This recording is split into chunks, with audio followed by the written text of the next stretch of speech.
One who believes in me will live a resurrecting life, everlasting life.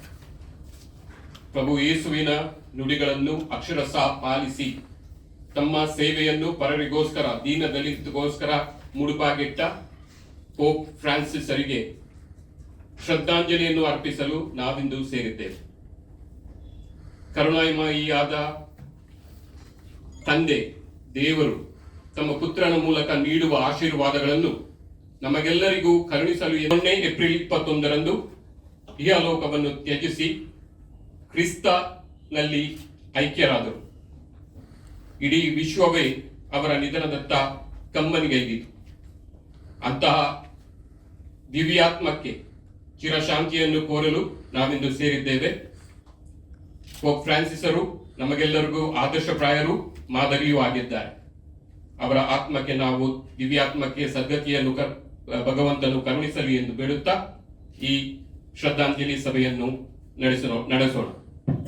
ಈ ಶ್ರದ್ಧಾಂಜಲಿ ಸಭೆಗೆ ನಮ್ಮೊಂದಿಗಿರುವ ನಮ್ಮ ಅಧ್ಯಕ್ಷರಾದ ಸಹಕಾರ ರತ್ನ ಶ್ರೀ ಅನಿಲ್ ಲೋಬರ್ ಅವರಿಗೆ ಹಾಗೂ ಎಲ್ಲ ನಿರ್ದೇಶಕರಿಗೆ ನಾನು ಪ್ರೀತಿಪೂರ್ವಕವಾಗಿ ಸ್ವಾಗತವನ್ನು ಕೋರ್ತೇನೆ. ಅಂತೆಯೇ ಇಲ್ಲಿ ನೆರೆದಿರುವ ಎಲ್ಲಾ ಸಿಬ್ಬಂದಿ ವರ್ಗದವರಿಗೂ ಪ್ರತ್ಯೇಕವಾಗಿ ನಮ್ಮ ಮಹಾಪ್ರಬಂಧಕರಾಗಿರುವಂತಹ ಸುನಿಲ್ ಮೆನೇಜಸ್ ಮತ್ತು ಉಪ ಮಹಾಪ್ರಬಂಧಕರಾಗಿರುವಂತಹ ರಾಜ್ ಮೆನೇಜಸ್, ನಮ್ಮ ಅಡ್ವೈಸರ್ ಆಗಿರುವಂತಹ SH ವಿಶ್ವೇಶ್ವರಯ್ಯ ಅವರಿಗೆ ಭಕ್ತಿಪೂರ್ವಕ ಸ್ವಾಗತ.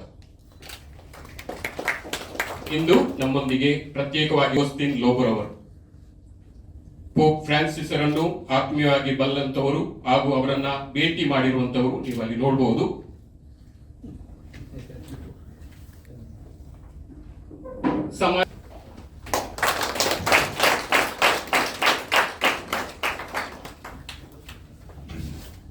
ಈ ಶ್ರದ್ಧಾಂಜಲಿ ಸಭೆಯನ್ನು ಪ್ರಾರ್ಥನಾ ಗೀತೆಯೊಂದಿಗೆ ಆರಂಭಿಸಲು ಕ್ಯಾರನ್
ಪೋಪರು ನಡೆದು ಬಂದ ದಾರಿಯನ್ನು ಈಗ ತಮ್ಮ ಮುಂದೆ ಪ್ರಸ್ತುತಪಡಿಸಲಿರುವವರು ನಮ್ಮ ನಿರ್ದೇಶಕಿಯಾಗಿರುವಂತಹ ಶ್ರೀಮತಿ ಐರಿನ್ ರೆಬೆಲ್ಲರ್ ಅವರು.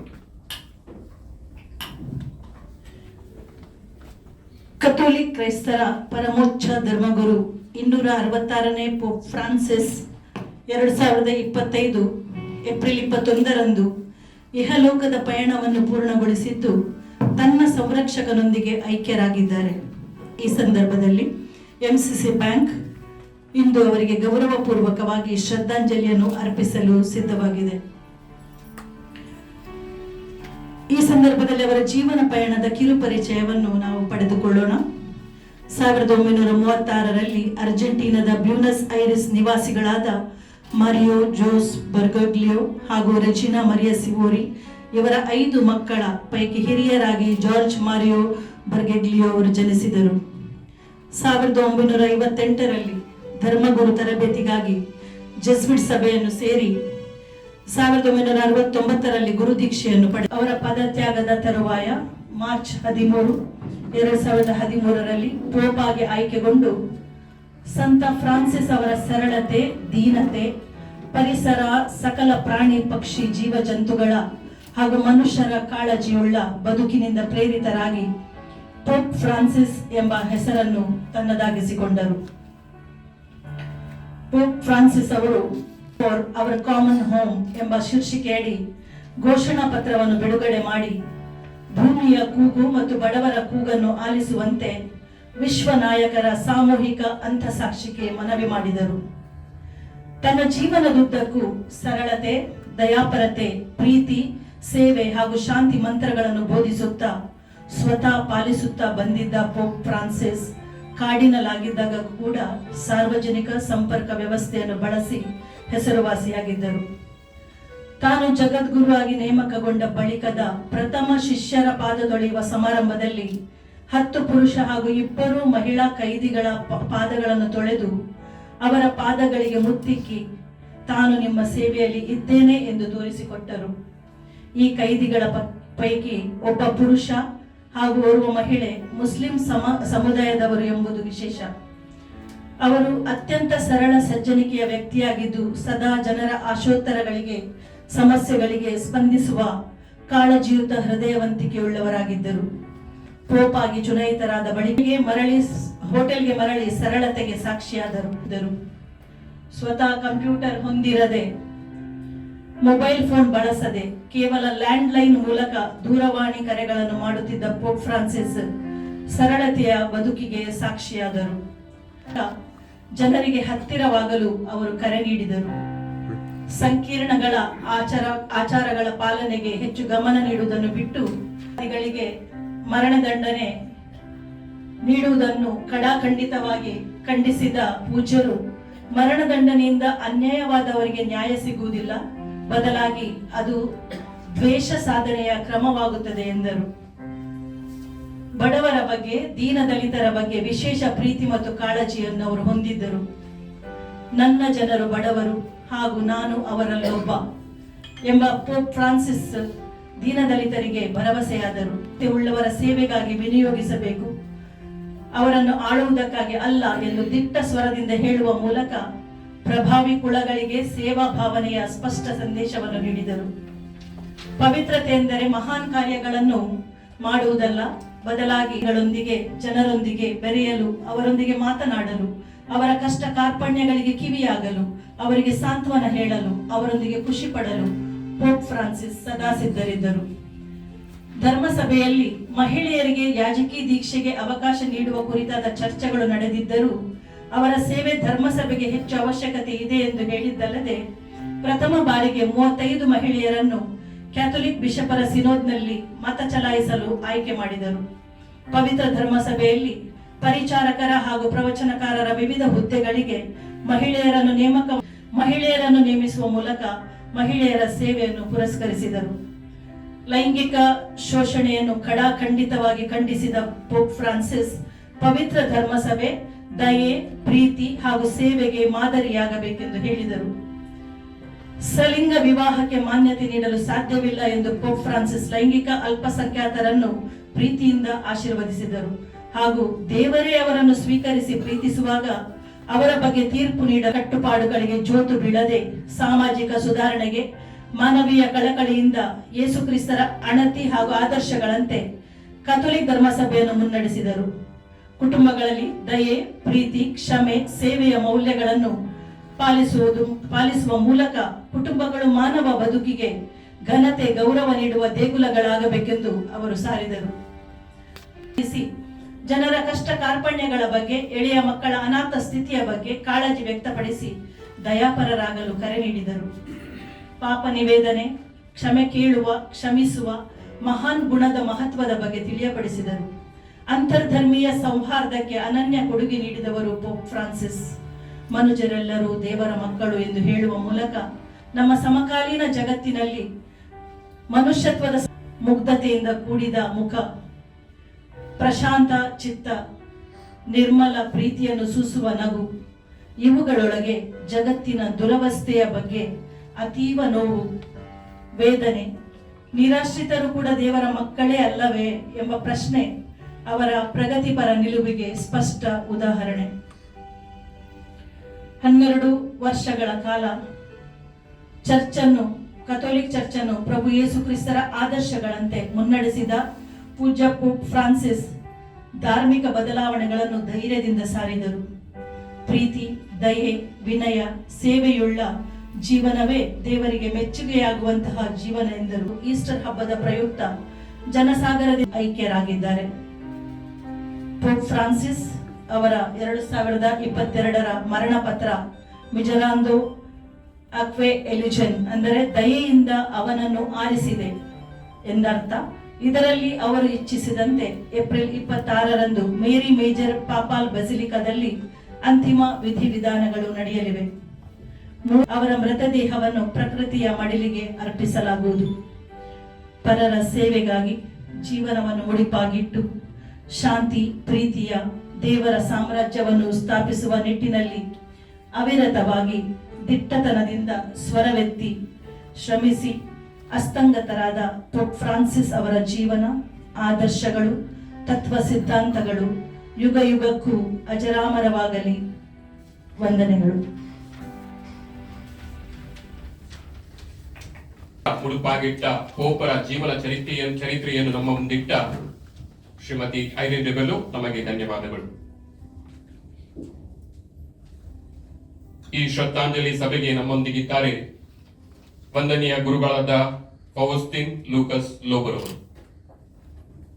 ಶ್ರೀಯುತರು ಪ್ರಸ್ತುತ Mangaluru diocesan pastoral commissions Mangalore diocese ಇದರ ಕೋಆರ್ಡಿನೇಟರ್ ಆಗಿದ್ದು, ಫಾದರ್ ಮುಲ್ಲರ್ ಚಾರಿಟಬಲ್ ಇನ್ಸ್ಟಿಟ್ಯೂಷನ್ಸ್ ಇದರ ಡೆಸಿಗ್ನೇಟ್ ಡೈರೆಕ್ಟರ್ ಹಾಗೂ father Muller homoeopathic college and hospital, father Muller college of pharmaceutical sciences ಇದರ ಅಡ್ಮಿನಿಸ್ಟ್ರೇಟರ್ ಆಗಿ ಕಾರ್ಯನಿರ್ವಹಿಸುತ್ತಿದ್ದಾರೆ.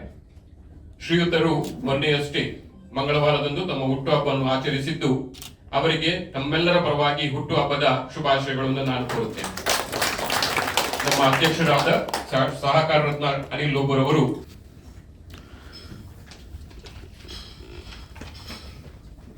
ಮೊತ್ತವರನ್ನಾಗಿ ಈ ಸಂದರ್ಭದಲ್ಲಿ ನಮ್ಮ ನಗಲಿದ ಈ ದಿವ್ಯಾತ್ಮ ಪೋಪ್ ಫ್ರಾನ್ಸಿಸ್ ಅವರಿಗೆ ಚಿರ ಶಾಂತಿಯನ್ನು ಕೋರುತ್ತೇನೆ. ಅವರು ಈ ಲೋಕದಲ್ಲಿ ಜೀವಿಸ್ತಾ ಇರುವಾಗ ಆಶಿಸಿದ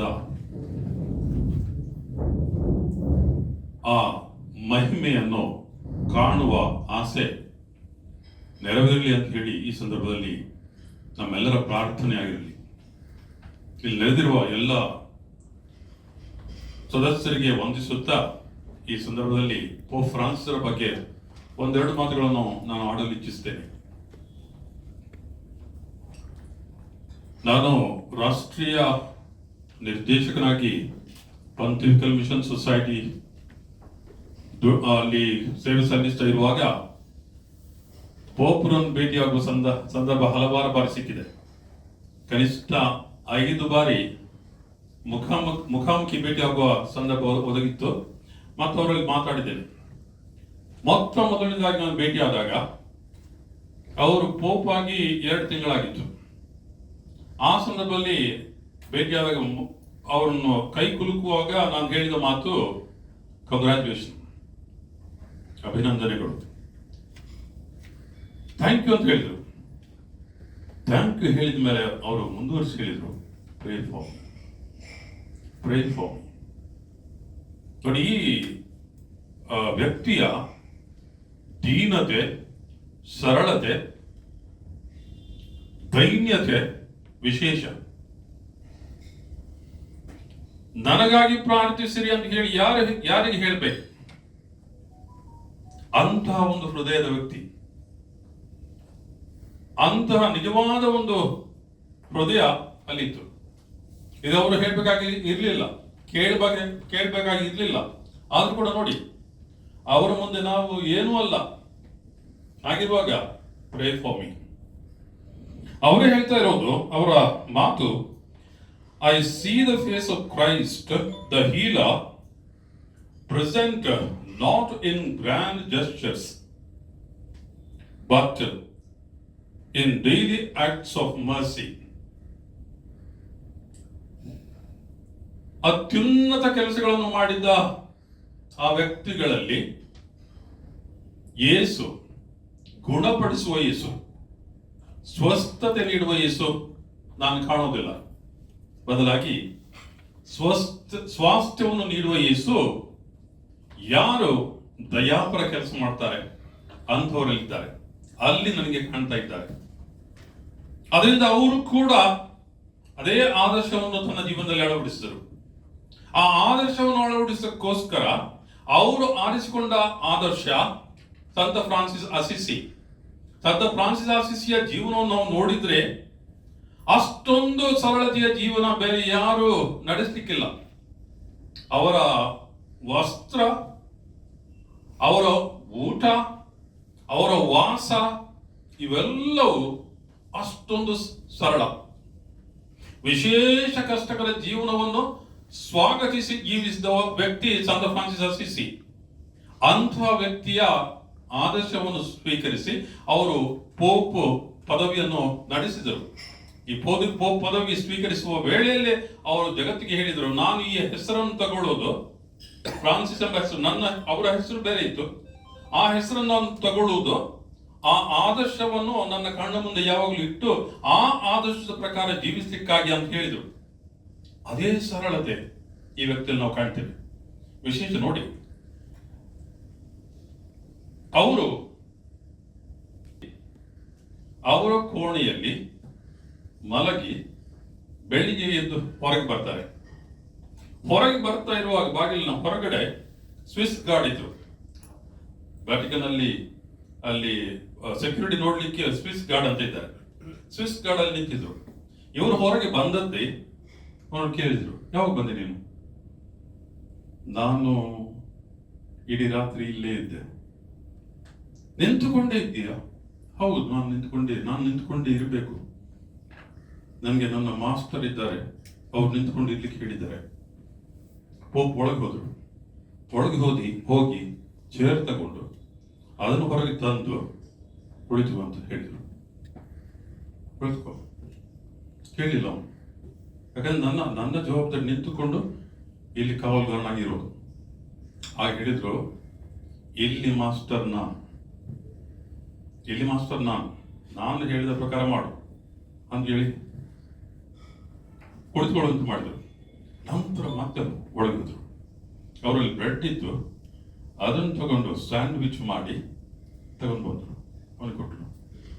ಯಾಕಂದ್ರೆ ಇಡೀ ರಾತ್ರಿ ಕಾವಲು ಮಾಡಿದ ಈ ವ್ಯಕ್ತಿಗೆ ಏನು ಸಿಗ್ಲಿಲ್ಲ, ಏನು ಇಲ್ಲ ಅಂತ ಹೇಳಿಕೊಟ್ರು.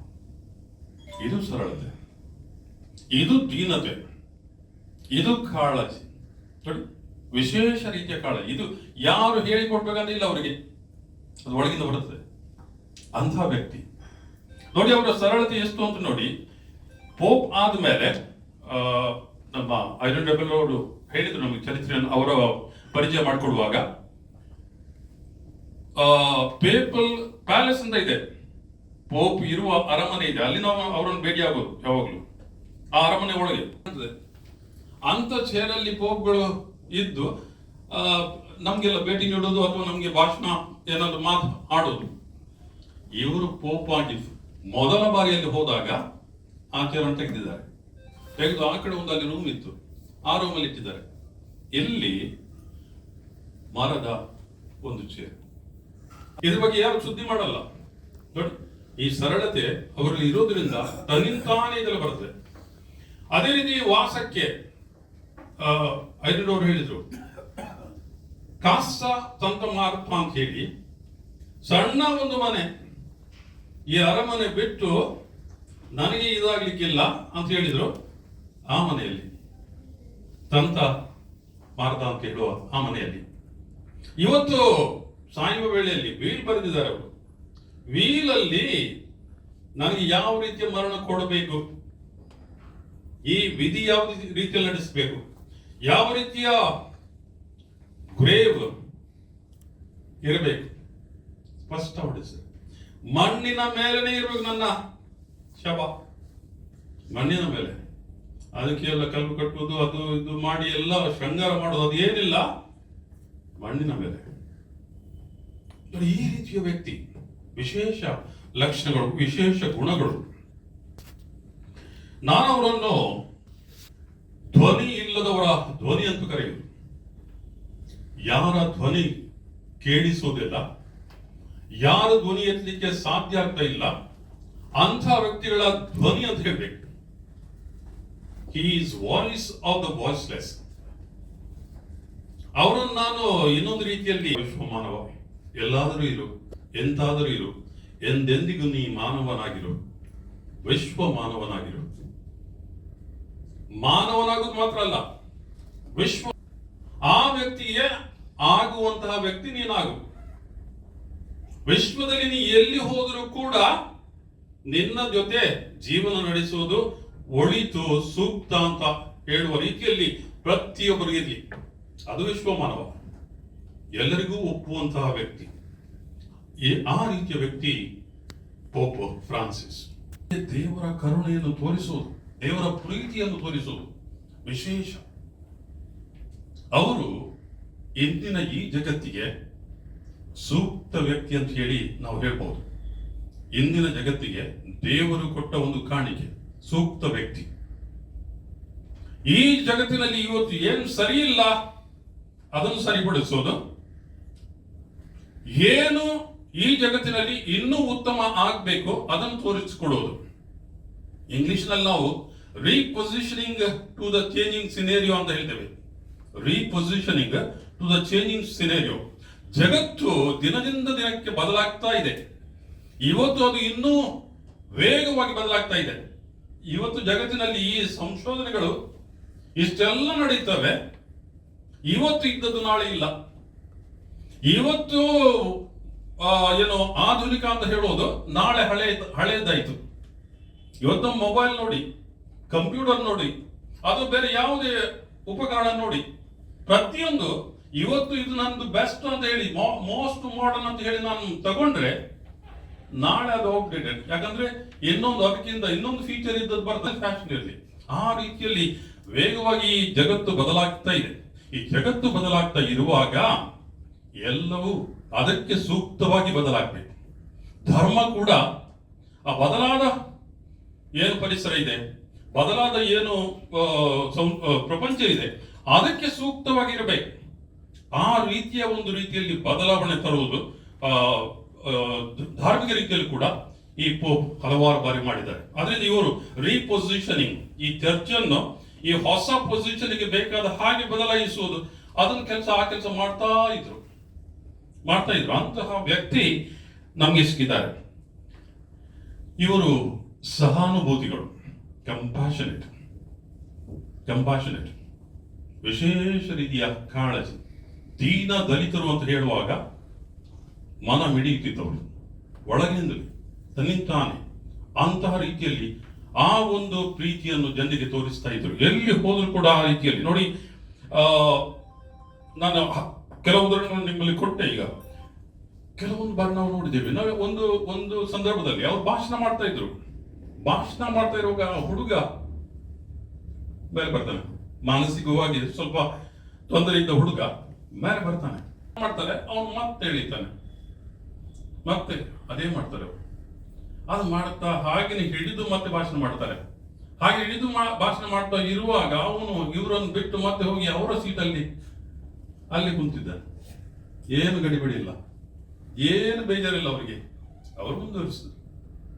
ನೋಡಿ, ಇದು ಸರಳತೆ, ಇದು ದೀನತೆ, ಇದು ಮನ ಮಿಡಿಯುವುದು. ಅಲ್ಲಿ ಆ ಹುಡುಗ ಅವನು ಹುಡುಗನಾಗಿರುವ ಏನು ಆಶಿಸ್ತಾನೆ, ಅವನಿಗೆ ಯಾವ ರೀತಿಯಲ್ಲಿ ನಾವು ಪ್ರತಿಕ್ರಿಯೆ ತೋರಿಸಬೇಕು, ಅದು ಅಲ್ಲಿ ವಿಶೇಷವಾಗಿ ನಮಗೆ ನೋಡಿ. ಅದು ಆಲೋಚನೆ ಮಾಡಿ ಅಲ್ಲ, ಆ ರೀತಿಯ ಸ್ಪಂದನೆ ನಮಗೆ ಅಲ್ಲಿ ಕಾಣ್ತಾ ಇದೆ. ಅಂತಹ ರೀತಿಯ ಸಹಾನುಭೂತಿ ಇರುವ ವ್ಯಕ್ತಿ. ಪ್ರೇಯಿಂಗ್ ಫಾರ್ ಪೀಪಲ್ ಸಫರಿಂಗ್, ಯಾರು ಕಷ್ಟದಲ್ಲಿದ್ದಾರೆ ಅವರಿಗಾಗಿ ಪ್ರಾರ್ಥಿಸುವುದು. ಆಗಾಗ ನೋಡಿ, ಈ ಯುದ್ಧಗಳು ನಡೆಯುತ್ತಾ ಇವೆ, ಅಲ್ಲಿ ಯುದ್ಧಗಳು. ಆ ಯುದ್ಧದಲ್ಲಿ ಯಾರು ಕಷ್ಟ ನಷ್ಟಗಳಿಗೆ ಒಳಗಾಗಿದ್ದಾರೆ ಅಂಥವರಿಗಾಗಿ ಪ್ರಾರ್ಥಿಸುವುದು. ಅದೇ ರೀತಿಯಾಗಿ ಅವರು ಈ ರೀತಿಯಲ್ಲಿ ಮಾದರಿ ಅಂತ ಹೇಳ್ಬೋದು. ಎಲ್ಲ ಕಡೆ ಶಾಂತಿ ನೆಲೆಸುವಂತೆ, ಶಾಂತಿ ಸ್ಥಾಪಿಸುವಂತೆ ಅವರು ಮನಸ್ಸು ಮಾಡಿದ್ದಾರೆ. ಅವರು ಅಂತಹ ರೀತಿಯಲ್ಲಿ ಖಂಡನೆ ಮತ್ತು ಈ ಶಾಂತಿಯನ್ನು ಎತ್ತಿ ಹಿಡಿಯುವ ಕೆಲಸ ಮಾಡಿದ್ದಾರೆ. ಅಂತಹ ವ್ಯಕ್ತಿ ದೀನ ವ್ಯಕ್ತಿ ಅಂತ ಹೇಳಿದೆ ನಾನು. ಅದೇ ನಾನು ಹೇಳಿದ್ ನೋಡಿ, ಸಿಂಪಲ್, ನನಗಾಗಿ ಪ್ರಾರ್ಥಿಸಿ.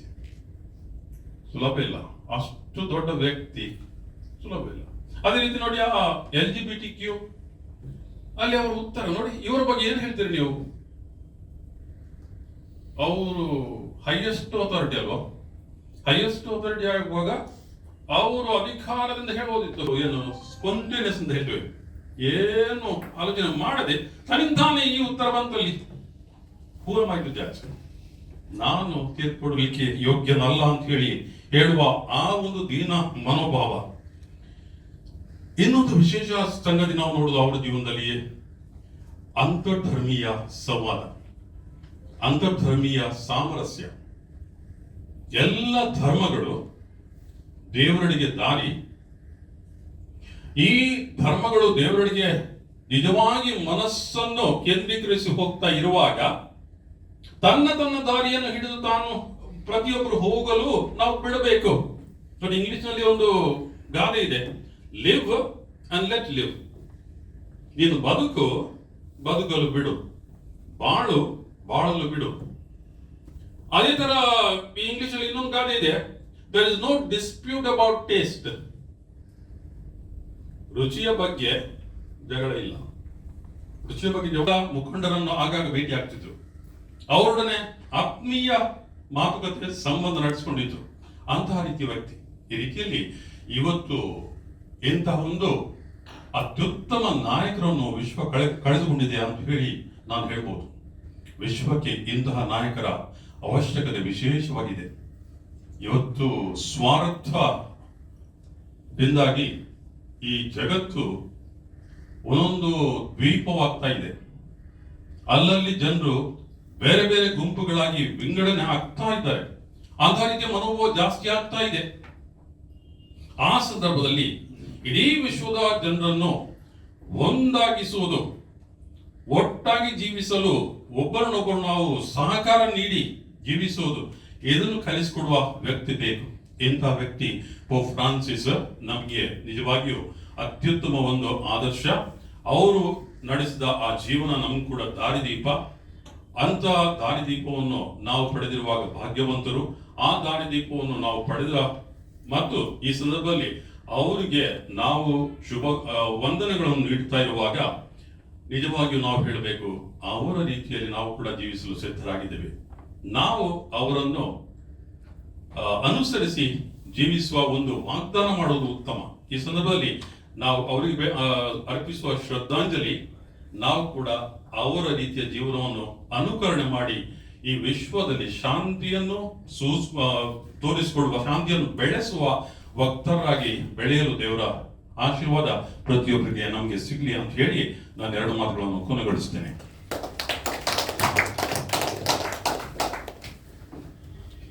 ಧ್ವನಿ ಇಲ್ಲದವರ ಧ್ವನಿಯಾಗಿರುವಂತಹ ಪೋಪ್ ಫ್ರಾನ್ಸಿಸ್ ರವರ ವ್ಯಕ್ತಿತ್ವವನ್ನ ನಮ್ಮ ಮುಂದಿಟ್ಟು ಅವರಂತೆ ಜೀವಿಸಲು ನಮಗೆಲ್ಲರಿಗೂ ಕರೆ ಕೊಟ್ಟ ವಂದನೀಯ ಫಾದರ್ ಫೌಸ್ಟಿನ್ ಲೋಬೋ, ನಮಗೆ ಧನ್ಯವಾದಗಳು.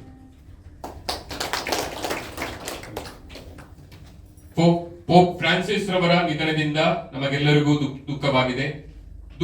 ದುಃಖತಪ್ತರಾಗಿರುವಂತಹ ನಮ್ಮೆಲ್ಲರ ಭಾವನೆಗಳನ್ನು ಒಟ್ಟಿಗೂಡಿಸಿ ನಮ್ಮ ಅಧ್ಯಕ್ಷರು ಹಾಗೂ ವಂದನೀಯ ಗುರುಗಳಾದ ಫೌಸ್ಟಿನ್ ಲೋಬರವರು ರೀದನ್ನು ಮತ್ತು ನಮ್ಮ ಉಪಾಧ್ಯಕ್ಷರಾಗಿರುವಂತಹ ಜೆರಾಲ್ಡ್ ಜೂಡ್ ಡಿಸಿಲ್ವರ್ ಅವರು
ದಯವಿಟ್ಟು ಕುಳಿತುಕೊಳ್ಳುವುದು.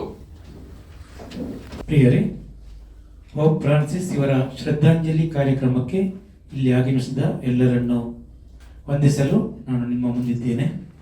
ಮೊತ್ತ ಮೊದಲಿಗೆ ನಮ್ಮ ಈ ಕಾರ್ಯಕ್ರಮಕ್ಕೆ ಇಲ್ಲಿ ಆಗಮಿಸಿದ ವಂದನೀಯ ಫಾದರ್ ಫೌಸ್ಟಿನ್ ಲೋಬೋ ನಿಮಗೆ ಮೊತ್ತ ಮೊದಲಿಗೆ ಅಧ್ಯಕ್ಷರು ಹಾಗೂ ನಿರ್ದೇಶಕರು ಹಾಗೂ ಎಲ್ಲ ಸಿಬ್ಬಂದಿಗಳ ಪರವಾಗಿ ಹೃತ್ಪೂರ್ವಕ ಧನ್ಯವಾದಗಳನ್ನು ಅರ್ಪಿಸುತ್ತೇನೆ. ನಮ್ಮ ಈ ಕಾರ್ಯಕ್ರಮಕ್ಕೆ ಎಲ್ಲ ನಿರ್ದೇಶಕರು ಸಿಬ್ಬಂದಿಗಳ ಪರವಾಗಿ ಪೋಪ್ ಫ್ರಾನ್ಸಿಸ್ ಇವರ ಛಾಯಾಚಿತ್ರಕ್ಕೆ ಪುಷ್ಪಾರ್ಚನೆ ಅರ್ಪಿಸಿದ ನಮ್ಮ ಪ್ರೀತಿಯ ಅಧ್ಯಕ್ಷರಾದ ಸಾಗರ ರತ್ನ ಎಲ್ಲರ ಪರವಾಗಿ ಧನ್ಯವಾದಗಳು. ಇಂದು ಬ್ಯಾಂಕಿನ ನಿರ್ದೇಶಕಿಯಾದ ಶ್ರೀಮತಿ ಐರಿನ್ ಡಿಬೆಲ್ಲೋ ನಿಮಗೂ ಧನ್ಯವಾದಗಳು. ಈ ಕಾರ್ಯಕ್ರಮದಲ್ಲಿ ಭಕ್ತಿಗೀತೆಯನ್ನು ಆಡಿದ ನಮ್ಮ ಬ್ಯಾಂಕಿನ ಸಿಬ್ಬಂದಿಗಳಾದ Shrimati Karen Crasta, Kumari Dale D'Souza, Shri Alvin Xavier D'Souza ಹಾಗೂ ಬ್ಯಾಂಕಿನ ನಿರ್ದೇಶಕಿಯಾದ ಶ್ರೀಮತಿ ಐರಿನ್ ಡಿಬೆಲ್ಲೋ ನಿಮಗೂ ಧನ್ಯವಾದಗಳು. ಹಾಗೂ ಕೀಬೋರ್ಡ್ ಪ್ಲೇ ಮಾಡಿದ ಶ್ರೀ ಮನೋಜ್ ಲೋಪೆಸ್ ನಿಮಗೂ ಧನ್ಯವಾದಗಳು. ಈ ಕಾರ್ಯಕ್ರಮಕ್ಕೆ ನಮ್ಮೊಂದಿಗೆ ಇದ್ದ ಎಲ್ಲ ನಿರ್ದೇಶಕರು, ಉಪಾಧ್ಯಕ್ಷರಾದ ಶ್ರೀ ಜೆರಾಲ್ಡ್ ಜೂಡಿ ಸಿಲ್ವಾ ಹಾಗೂ ನಿರ್ದೇಶಕರಿಗೂ ಎಲ್ಲರ ಪರವಾಗಿ ಧನ್ಯವಾದಗಳನ್ನು ಅರ್ಪಿಸುತ್ತೇನೆ. ಈ ಕಾರ್ಯಕ್ರಮವನ್ನು ಅಚ್ಚುಕಟ್ಟಾಗಿ ನೆರವೇರಿಸಿದ ಬ್ಯಾಂಕಿನ ಹಿರಿಯ ಪ್ರಬಂಧಕರಾದ ಶ್ರೀ ಡೇರಿನ್ ರಸ್ರಾದು ನಿಮಗೂ ಧನ್ಯವಾದಗಳು. ಈ ಕಾರ್ಯಕ್ರಮಕ್ಕೆ ನಮ್ಮೊಂದಿಗಿದ್ದಾರೆ ಬ್ಯಾಂಕಿನ